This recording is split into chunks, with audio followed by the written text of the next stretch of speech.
Елизавета, добро утро. Мислам дека сте на една бивша депонија во Ѓорче Петров. Добро утро. Денеска се вклучуваме од општина Ѓорче Петров, посебно поточно од населеното место Ново село, каде што ќе имате можност да забележите позади нас веќе се расчистува депонијата за која што многу се зборуваше и се пишуваше во Слободен печат и во утренски брифинг. Во продолжение разговараме со градоначалникот на општината, господинот Александар Стојковски. Добро утро и добро дојдовте. Добро утро, ви благодарам на поканата и вака теренски покрај лошите услови да излеземе и да дискутираме за актуелностите. Така е, теренските активности никако не можеме да ги оправдаме поради доброто или лошото време. Ќе споменам дека веќе се забележува тука дека е исчистена депонијата. Оваа депонија беше една од полошите во градот Скопје. Имавме можност ние да ја видиме, да ја снимаме и да ја фотографираме изминатите години. Може ли не кажете ќе се работи ли уште тука и каков е планот за понатаму? Дали ова место ќе се разделени, ќе се претвори во некој парк може? Така, ова е еден од најгорливите проблеми, не само кој што го зафаќа делот од локалното население, туку малку и пошироко фат има на проблеми во Ѓорче Петров. Во овој дел, како што можете да видите, се работи активно и ќе се продолжи да се работи. Имаме површина за чистење, отприлика негде од околу 6,67 хектари.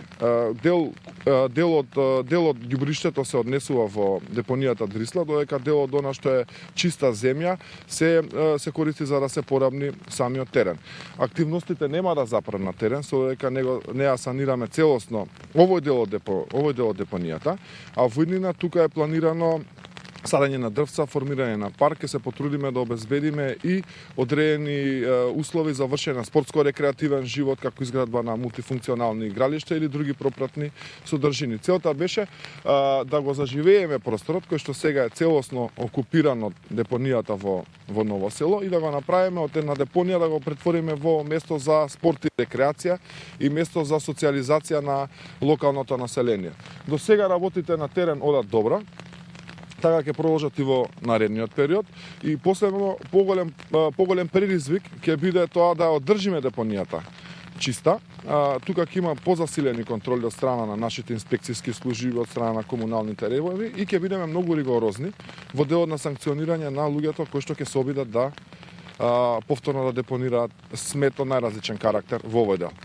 Така, санкционирањето и казнувањето верувам дека следува откако многобројните апели не врадуваат со плод. Можеме да забележиме и ние дека иако тука веќе е исчистена депонијата, не знам дали нашите гледачи тоа ќе го видат, веќе почнале несовесните граѓани повторно да депонираат отпад. На влезот на оваа депонија имаше една рампа која што забележав дека е крената. Дали се размислува да се спушти оваа рампа за да нема пристап секој кој што сака да дојде тука да функционира можеби со некакви картички за пристап или слично? Па разговаравме за овој дел. Во моментот рампата е крената бидејќи камионите работат на терен, но таа рампа е спуштена во попладневните часови и дополнително ќе поставиме, реков јас и претходно, видео надзор во овој дел. Еве апелирам и до местното население малце поактивно да се вклучи во санкционирањето на овој дел, бидејќи нас ни се доволни видео и фотоматеријали за да документираме одредена нелегална активност во овој дел, во која што во координација со нашите инспекторски служби и во координација со полициската станица Ѓорче Петров би можеле да постапиме во однос на казнување на овие несовесни граѓани. Значи, она што го реков, овој дел што го гледаме ќе се продолжи со ограда до крајот на депонијата за да оневозможиме физички пристап. Дополнително ќе се регулира поинтензивно пристапот до рампата, бидејќи во овој дел на населеното место има и доста луѓе кои што имаат приватен имот, има и некои стопански субјекти кои што функционираат подолго време, така да во заедничка координација ќе направиме нештото да не ни се повторува цело време, бидејќи ние не може доволно да чистиме колку што можат луѓето, односно несовесните жители да депонираат отпад и повторно да имам истата слика. Така е, би ве прашал и околу другите ваши активности, веќе скоро 2 месеци сте на градоначалничката функција. Каква е досега соработката со службите, со населението почнавте ли дел од оние битени проекти помалку да ги реализирате, односно да работите на нивна реализација? Така, па имаме голем дел на активности, скоро 1 месец сме, не се 2 месеца.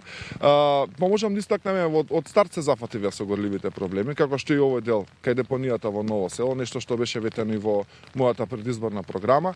Дополнително саниравме целосно патеката, пешачката патека на кеот на реката Вардар, во урбаниот дел на Ѓорче Петров, каде што извршивме целосно редување на она што е делот на зеленило, поставивме нови лед сијалици, повторно го доби сијајот кеот, аплициравме за изградба на нова детска градинка во Стопански двор.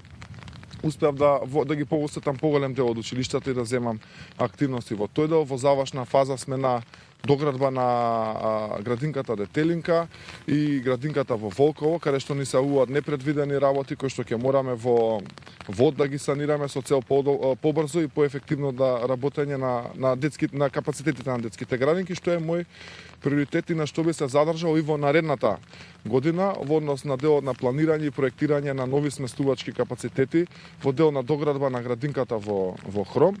Ќе ги испитаме можностите за доградба и на клонот Рипчиња во Беровски и дополнително онаму каде што може да проектираме нови детски градинки би планирале се со цел да го надминеме овој најгорлив проблем, мислам дека во Ѓорче Петров. Така, немаме многу време, само многу кратко би ве прашала, ќе продолжите ли да ги реализирате проектите кои што ги започна вашиот претходник? Па во континуитет мора да се одвиваат работите, да се разбереме. Јас имам многу наследени предизвици, ај така да ги кажам, и во делот на финансите, во делот на започнати, а не завршени проекти, кои што се трудам со изведувачите во изминатиот период да ги санираме, односно делот од улици кои што биле започнати, а не биле завршени, да ги реализираме. Дополнително преговараме сега со Светска банка за нов проект, односно изvedба на целосна изvedба на атмосферската канализација на улицата Радушка, што е исто така горлив проблем во Ѓорче Петров.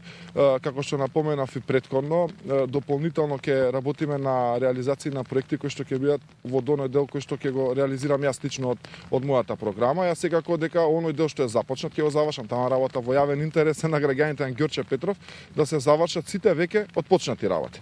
Началник, ние навистина немаме веќе многу време. Ќе има уште многу поводи за да повторно ве повикаме да бидете гостин во нашата емисија. За сега ви благодарам за денешното вклучување во утренски брифинг. Ви благодарам и вам за поканата и за учеството во вашата емисија. Почитувани гледачи, се надевам со внимание го проследивте овој разговор, затоа што е од исклучително важно значење да конечно веќе почнат да се расчистуваат депониите во градот, како што е овде случај, да почнеме да уживаме во што е можно поголем број на зелени пространства.